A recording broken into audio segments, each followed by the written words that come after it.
시작하겠습니다. 안녕하세요. 저 오늘 쇼핑몰 강의를 하게 된 김진우 세무사입니다. 반갑습니다. 안녕하세요. 안녕하세요. 낯이 익으신 분들도 있고 아니신 분들도 있고. 일단 제 소개를 좀 하면은 뭐 이것저것 그동안 막 한 게 많은데 요즘은 이제 보험도 좀 하고 있고요. 전체적으로 좀 컨설팅, 쇼핑, 그러니까 업종은 제가 이제 쇼핑몰업을 전문으로 하고 있어서 건설업, 병원 지금 다 보내고 있어요. 지인 소개, 특히 이제 면허 생기는 건설업들 같은 경우는 저희 사촌 형도 이제 면허를 취득해가지고 하려고 하는데 감당이 안 되더라고요.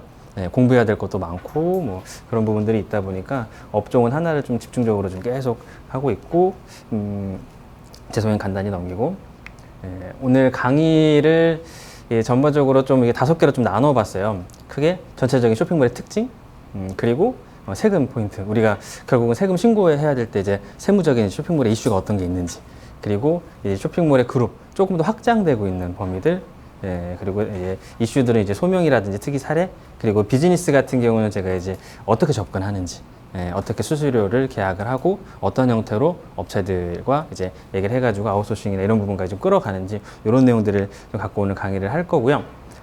아까 지금 전체적으로 말씀드렸던 이제 세부 목차들이에요. 일단 세부 목차를 한 번씩 좀 짚어보고 갈게요. 처음에 제가 강의를 저도 이제 많이 들으러 다니는 편인데 강의를 들으면 그 강의 중에서 사실 한 가지만 얻어가도 된다라고 생각을 하고 강의를 들으러 가요. 그런데 대부분 보면은 상세하게 어떻게 강의가 흘러갈지 설명해 주시는 분이 있는 반면에 그냥 강의를 하다 보면은 이제 끝까지 들었는데 제가 조금 원하거나 바랬던 부분들이 없는 경우들이 많아가지고 한번 좀 보시라고 설명을 한번 좀 드릴게요. 일단 아웃라인에서 저 지금 최근 동향, 그리고 전체적인 기본 특징, 쇼핑몰의 기본 특징, 그리고 행정절 처리라든지 관련된 법률들 이렇게 한번 가볍게 한번 볼 거고, 요게 한 30분에서 조금 시간 넘을 것 같고요. 그리고 요 이제 세금 매출 조회하는 부분들, 전체적인 이 우리 쇼핑몰 같은 경우는 특히나 이제 입점돼 있는 구분들에 따라서 세무 처리들이 조금 다를 수 있기 때문에 그런 개념들, 매출 조회하는 거, 그리고 신용카드 발행세액 공제, 세무 포인트들, 소셜 커머스 요거까지. 그래서 아마 요렇게 제가 첫 시간에 아마 강의를 드리면은 1시간 반에서 한 2시간 정도 강의해 드릴 것 같고요. 그리고 조금 쉰 다음에 이제 전체적으로 좀 확장되는 부분들, 특히 해외 구매 대행 관련된 질문들이 많은데 요거에 대한 이제 득과실, 저도 지금 해외 구매 대행 같은 경우는 많이 좀 힘을 좀 빼고 있거든요. 빼고 있어서 그런 특징들을 좀 같이 말씀드리고 역지구도 같이 말씀드릴게요. 그리고 요 이제 그룹 하면서 아마 여기가 2번째, 3번째 시간 같이 묶이지 않을까 하는데, 소명 사례라든지 요즘 최근 관련된 이제 손해배상 문제들이 좀 많이 생기고 있더라고요. 그리고 과세자료 제출에 대한 명문화, 그리고 마지막에 이제 쇼핑몰의 비즈니스에서 제가 신규 상담을 좀 어떻게 하는지, 그리고 이런 부분들이 조금 다를 수는 있을 것 같아요. 다를 수는 있는데 전략적인 부분들을 가지고 김진우 세무사는 저렇게 접근을 하고 저렇게 영업을 하고 저런 식으로 상담을 끌어가서 수익 창출을 하는구나, 이렇게 보시면 좋을 것 같습니다. 그리고 혹시 강의 도중에 궁금하신 거 있으면 언제라도 손 들고 질문해 주세요. 막상 손 들고 질문해 주시는 분들이 별로 없긴 하거든요. 근데 가끔 이제 쉬는 시간에 질문해 주시면 다 같이 조금 들어도 될 만한 내용들도 꽤 많이 있어요. 그래서 편하게 질문해 주시면 돼요. 혹시 목소리가 작다거나 아니면은 뭐 그런 부분도 이제 중간에 얘기해 주시면 좋습니다. 속도가 빠르거나 이런 것도. 그럼 이제 강의를 시작해 보겠습니다.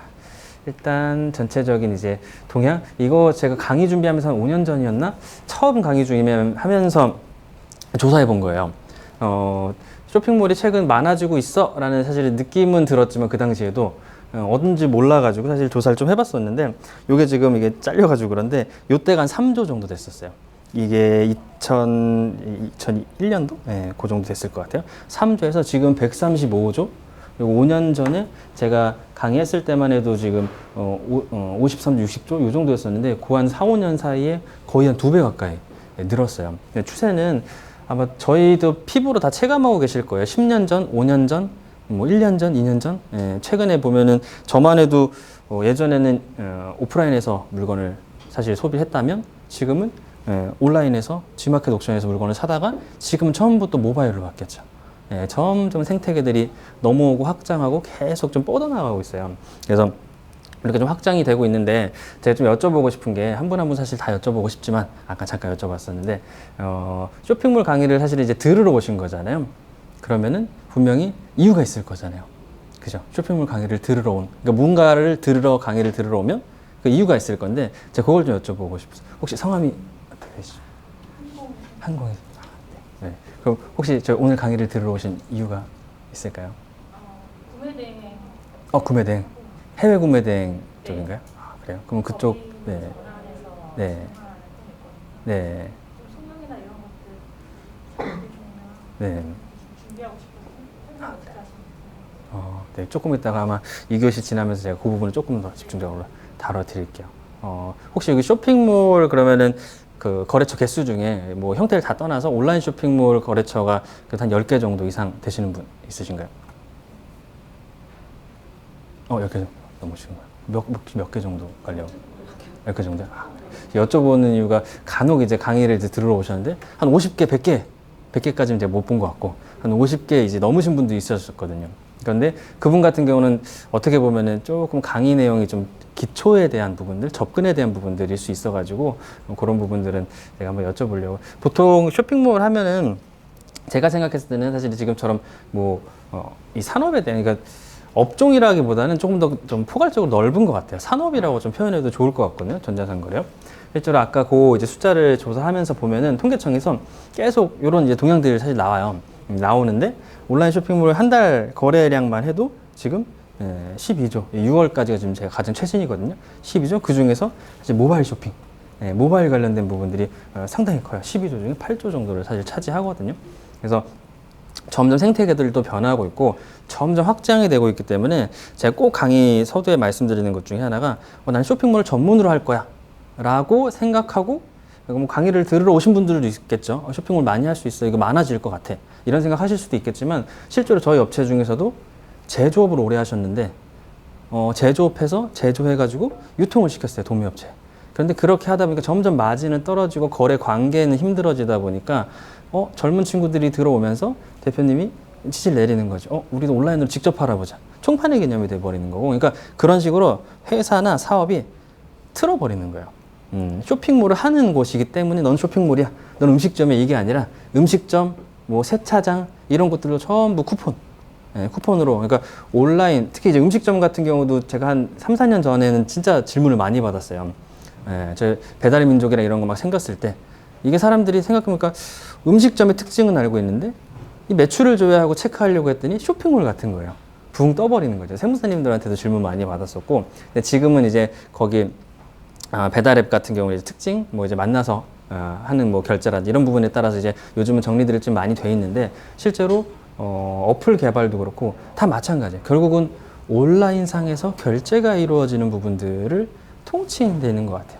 그 예전에는 물건을 쇼핑몰, 특히 의류가 강세였지만 지금은 보면은 사실은 의류는 세 번째예요.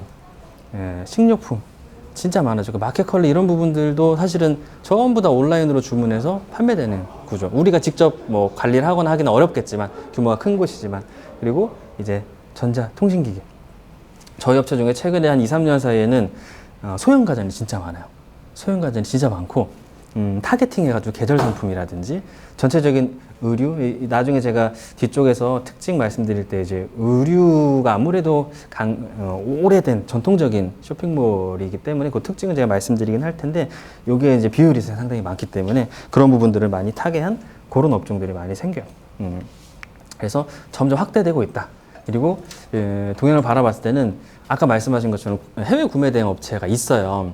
있고 어떻게 보면 요즘은 호황이라는 느낌보다는 한 1, 2년, 2, 3년 지난 것 같아요. 그때는 진짜 질문 많았어요. 블로그를 글을 올려놨다가 제가 나중에 제가 구매대행 쪽 설명할 때 조금 말씀드렸지만 아무래도 소명이라든지 이런 비율들이 생기다 보니까 신규 상담을 많이 안 받고 블로그 글도 최대한 쓰지 않고 사실 그렇게 했는데도 예전 글을 보고 연락이 오게 되거든요. 그래서 결국은 저는 그 생각은 해요. 지금은 선택과 집중의 부분들 때문에 고민을 많이 하고 있는데 국내에서 거래하고 있는 온라인 쇼핑몰 이외에 해외 거래들이거든요, 사실은. 구매 대행 같은 경우는 저희가 구매를 대행해주는 형태지만 해외에서 물건을 수입해다가 판매하는 형태가 사실은 바뀐 거거든요. 내가 직접 수입하는 게 아니라 개개인이 직접 사는 거를 하기가 어렵거나 물건을 구매하는 그런 과정들이 어려우니 나는 할 줄 아는데. 그러니까 직구라는 부분들이 사실 해외 직구가 시작하면서부터 그 직구를 대신해 주는 게 사실 해외 구매 대행인 거고, 거기서 반대로 되어 있는 이제 역직구라는 말 자체는 반대로 국내 상품을 이제는 해외에다 파는 거죠.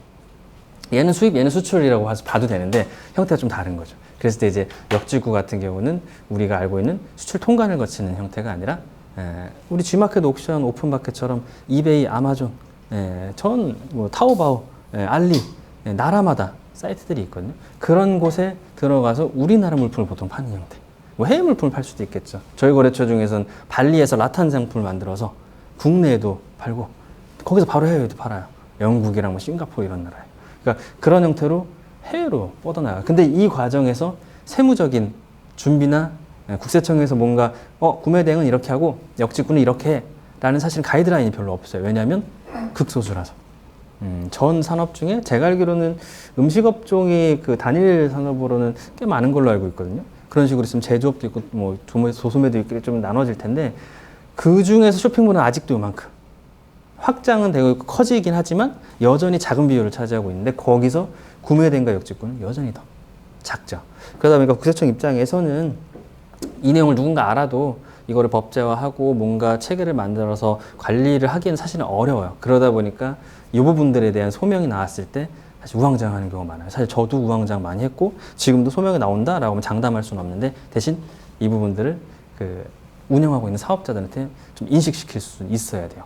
그렇지 않으면 통제가 안 되고 소명에 대한 책임 관련된 이슈들이 있어요. 그래서 지금 결국은 쇼핑몰이라는 부분이라고 이름은 온라인 쇼핑몰이라고는 하지만 전자상거래, 온라인 거래 이런 부분들을 사실은 다 통칭을 하고 거기에 확대돼서 해외 거래까지 생긴다. 그래서 전망은 참 밝아요. 집중하셔도 되고 저는 그런 생각 많이 하거든요. 쇼핑몰 전문이라고 해서 제가 저도 모르는 게 아직도 되게 많거든요. 강의를 하는 입장에서도 불구하고 강의를 하는 입장에서 모르는 게 많다라고 하면 좀 그런데 그 정말로 계속 변해요. 6개월, 1년 단위로 계속 변화되기 때문에 많은 분들이 좀 이쪽으로 집중해서 들어오셔서 관련된 부분을 같이 좀 스터디도 하고 사실 그런 생각을 하거든요. 한 3, 4년 전부터 이런 얘기를 강의 때 하는데 이게 전문으로 하시지 않더라고요. 왜냐면 하다 보면 그런 비효율적인 부분들이 되게 피곤하거든요. 피곤해요. 그래서 그런 부분 차차 말씀드릴게요. 그래서 이제 특징으로 바로 좀 들어가면 이제 아웃라인이니까 구체적인 내용 들어가기 전에 결국은 온라인 쇼핑몰이 어떤 곳이냐. 우리가 일을 하는데 세무 기장을 하고 세무 신고를 하고 거래처를 관리하는 일이 저희 일이잖아요, 사실은. 관리를 하고 거기에 따른 대가를 수수료로 받는데 그때 과연 이 업종의 특징을 알아야 우리가 첫 거래처가 생길 거고 첫 거래처가 있다고 해도 거기를 잘 끌고 나가려면 이 업종의 특징을 잘 알고서 제가 아까도 건설업이랑 뭐 병원 예를 잠깐 드렸었는데 병원 전문으로 하시는 분들은 뭐 의료개설 신고부터 해가지고 기초 관련된 것들을 다 해주시거나 아니면 최소한 해주지 않더라도 개원하셨으면은 그렇게 하셔야 돼요라고 가이드를 드리거나 사실 이게 우리가 의무는 아닐 수 있거든요. 사업자 등록 내고 세금 신고만 하면 되긴 하지만 그분들 입장에서는 사업자 입장에서는 모르기 때문에 그러면은 처음 만나는 전문가가 우리 세무사, 회계사, 기장관리 만나면서 이런 내용들을 사실 들었을 때고 안 들었을 때는 전문가냐? 이쪽에 병원 이런 곳을 한 번도 안 해봤나? 뭐 이런 분들이 있을 수 있기 때문에 특징을 알아야 돼요. 그러면 사실은 되게 심플해요. 우리가 기존에 생각할 수 있는 정도 범위인데 사실 매출의 투명성 온라인 매출이다 보니까 매출이 100% 노출이 된다라고 생각을 해야죠. 여기서 어떤 분이 이제 손을 들고 100% 노출 아니지 않나요? 라고 얘기하실 수도 있어요. 혹시 세무사님 혹시 100% 노출이 된다고 제가 얘기했는데 안 되는 뭐 케이스나 경우의 수가 있을까요? 세상에 100%는 없다 이럴 수도 있죠. 혹시 있을까요? 모르겠어요. 네. 아니 혹시 제가 100% 노출된다고 했는데 노출이 안 될 수 있는 구조 혹시 세무사님 있을까요? 왜냐면 이 얘기를 실무적으로 거래처 사장님들이 얘기하는 경우가 있어요. 거기에 대한 우리가 대비도 사실 알고 있어야 그 다음이 되기 때문에. 그냥 통장 입금해주고 매출 발생하는 경우는 그렇죠. 저 같은 네네. 경우는 네. 수수료도 들고 하니까 더 싸게 주세요 하고 네. 그렇게도 소비자 입장에서 하기도 네네. 하고 네네. 그러면 사업자 네. 입장에서도 통장 매출 발생할 수도 있어요. 그렇죠. 말씀하신 것처럼 무통장, 그러니까 어려운 개념은 아니고 방금 전 무통장 입금이에요. 사실 실제로 무통장 입금. 그런데 우리가 통하는 부분들 대부분이 이제 G마켓, 옥션, 오픈마켓, 소셜 커머스, 뭐 입점물 이런 것들이 결제 대행을 중간에 자기네들이 하다 보니까 무통장 입금이 들어와도 본인들이 정산해서 과세 자료 제출을 하기 때문에 그 부분은 안 돼요. 그러면은 딱 하나 실제로 자사몰 내가 갖고 있는 내가 직접 운영한 거기에 무통장 입금이 붕 떠버리게 돼요. 예, 붕 떠버리긴 하는데 저는 그 부분도 그냥 100%라고 얘기를 해요. 왜냐면은 결국은 그거는 실질적으로 오픈이 되지 않을 가능성이 있지만 결국은 우리가 직접 만나가지고 오프라인으로 오프 더 레코드로 해가지고 돈 주고 받고 하는 거 아니잖아요. 그런 경우도 사실 매출 누락으로서 여러 가지 근거를 들어서 사실 소명 나오거나 조사할 때 싸우는데 예, 실제로 통장에 찍혀 있다라고 하면은 과연 이거를 차명을 쓸 거냐 여러 가지 이슈들을 고려했을 때 빠져나갈 부분이 있긴 하지만 이 부분에 대한 리스크에 대한 거를 고려를 해줘야죠. 좀 이따가 자사몰에 대한 부분들 요거 빠져나가기 힘든 부분 내가 설명을 한번 드릴게요. 어찌되었건 매출이 투명하다 그리고 거래처 만날 때도 이런 내용들 배제하고 나면 사실은 한 95%, 99% 이상은 매출이 노출된다고 생각을 해야 돼요. 우리가 몰라도 G마켓 옥션에서 던져주는 자료 때문에 우리가 제대로 신고 안 하거나 빠진 거랑 매칭해가지고 불부합이 때문에 우리 세금 계산서 구조가 사실 그렇잖아요. 세금 계산서 양쪽에 거래세 10% 주고받고 귀찮은 일 하지만 예, 너는 100, 너는 100 매입했고 200 매출했고 200 매입했고 사실 이거 매칭시키는 거잖아요. 전산에서 똑같이 우리가 신고하는 매출이랑 예, 지금 똑같이 갖고 있기 때문에 그런 부분들에 대해서 이제 노출이 된다. 그래서 이 매출의 투명성 때문에 제가 나중에 얘기할 비즈니스랑 연결이 돼요. 투명하기 때문에 예상되는 매출을 가지고 실질적으로 발생되는 마진이나 이익들을 계산을 해주거든요. 그리고 소득세율 상당히 높잖아요. 그런 부분들을 짚어주면서 관리에 대한 필요성을 사실은 많이 니즈를 일으키거든요. 네. 우리가 사실은 사업 중에 쇼핑몰 말고 요즘은 점점점 어려워지죠. 예, 카페나 음식점들도 현금 매출 점점 줄고 있고요. 다들 느끼실 거예요.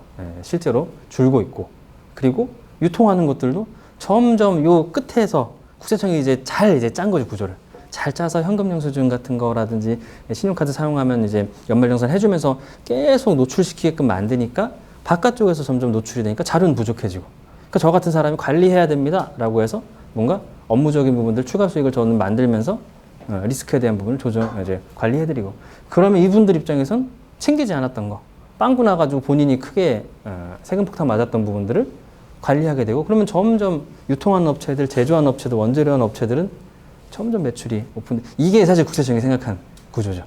그런 시스템인 거고 예, 그러다 보니까 점점 이게 올라가서 움직일 거예요. 그래서 쇼핑몰 같은 게 제일 마지막이기 때문에 이 부분 때문에 관리에 대한 필요성을 사실은 명확하게 좀 해주셔야 돼요. 그래서 나중에 제일 힘든 게 이제 매출 조회 거죠. 예, 매출이 투명한데 그럼 이 투명한 걸 국세청에서 우리한테 사실은 서로 크로스로 주면 너무 좋은데 안 줘요. 예, 안 주고 빅데이터로만 갖고 있고 불부합이 뜨면 그제서야 확인하자고 하는데 사실 안 맞는 경우가 많아서 그래서 실제로 이제 매출을 100% 오픈되니까 어떻게 움직일 겁니까? 라는 얘기들을 사실 처음 많이 해야 되고요. 그리고 여기서 발생되는 게 이제 얘네들이죠. 다양한 결제 수단 그리고 다양한 입점 형태. 설명 한번 드리고 뒤에 이제 PPT를 같이 좀 보여드릴게요. 결제 수단 같은 경우는 저희가 이제 자사몰 같은 경우는 피지사 결제 대행 업체를 통하고 뭐 에스크로 서비스를 통해서 안전거래 같은 형태를 취할 수도 있고 그리고 뭐 모바일 페이 결제라든지 정말 별의별 결제 수단들이 다 생기고 있어요. 전자 결제 수단. 그게 다양한 입점 형태랑 만나면은 이제 파워풀하죠. 곱하기가 돼버리잖아요. G마켓에 하나 들어갔는데 결제 수단이 3개, 4개. 그럼 3개, 4개. 3개, 4개 확인하고 쪼개지겠죠? 옥션 들어가고. 형태를 바꿔서 소셜 커머스 쿠팡이라든지 쿠팡 들어가면 로켓 배송 있으면 세금 계산서 발행도 되고요. 그러니까 이런 형태가 X가 돼버리면은 이 매출은 투명한데 그 매출을 어떻게 끌고 올 거냐에 대한 부분으로 사실 귀결이 돼요. 이 부분만 잘해도 정말 거의 다 쇼핑몰은 거의 다 알고 가시는 거예요, 사실은. 왜냐면은 이 부분 하는 게 사실 어려워서 그런 거지. 그 뒤에는 이거를 명확하게 인지시키고 다른 산업과 우리가 다르다. 사업자분들 아까 다른 세무사님이랑 아까 잠깐 했었는데 초기에 아무래도 1인으로 이제 쉽게 재고 없이 시작할 수 있는 스타트업 표현 좀 그런데 혼자 이제 소규모로 할 수 있는 사업이다 보니까 아무것도 모르고 좀 백지같이 하시는 분들이 되게 많으세요. 그런 분들이 아이템이 좋거나 계절 상품이 딱 엮이면서 급성장하는 형태가 되면은 돈은 버는데 세금에 대한 관리, 자금 흐름에 대한 관리 그리고 이런 특징들을 사실 모르고 움직이는 경우들이 많아요. 특히 제일 많이 겪어보실 거예요. 업종 다 차지하고 간이과세자 할 때 사업자분들 주변에서 그러잖아요. 10분 중에 한 8, 9분이 자기는 규모가 작았어서 간이 때 별 문제 없이 넘어갔던 거예요. 매입도 안 받고. 그냥 자기 경험을 가지고 다행히도 단순 경비율 적용이 돼서 운이 좋았을 뿐인데 본인은 옆에다가 너 간이과세자인데 무슨 기정료를 8만 원씩이나 내고 기장을 맡겨. 세금도 안 나오고 괜찮아. 라고 하는 분들이 주변에 한두 분 생기게 되면 이분 입장에서는 관리할 필요가 사실 없어지게 되는 거죠. 그러고서 급성장하게 되면 사실 그때 찾아와서 우리한테 어떻게 해야 돼요? 라고 얘기들을 사실 많이 하거든요. 그러다 보니까 이런 이제 그런 형태의 이제 아무래도 뭔가 세금 이슈라든지 이런 거를 모르고 계시다 보니까 우리가 초기에 사실 잘 잡아주고 관리를 할 수 있도록 좀 갖고 가셔야 돼요. 그래서